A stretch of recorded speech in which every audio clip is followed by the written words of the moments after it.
आज मी एक perfect trade दाखवतो तुम्हाला. याच्यामध्ये माझी इन्व्हेस्टमेंट किती होती मला कमेंटमध्ये नक्की सांगा. हा माझा या नवीन वर्षामधला पहिला ट्रेड होता. प्रॉफिटसुद्धा मस्त होता, पण सेबीच्या नियमामुळे मला त्यावेळेस ते शेअर करता आलं नाही, त्यामुळे आता त्याचा चार्ट दाखवतो आहे. तर हा महिंद्राचा चार्ट बघा.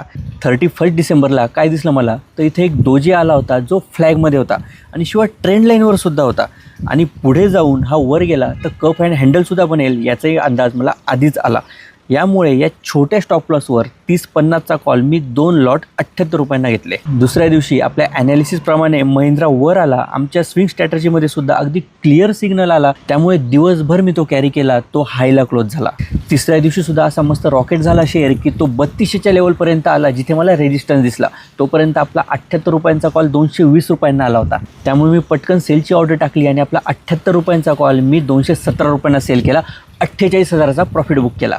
3 दिवस फक्त 2 लॉट 48,000 प्रॉफिट. यामध्ये मी किती कॅपिटल वापरलं असेल आणि ट्रेड कसा होता मला कमेंटमध्ये नक्की सांगा.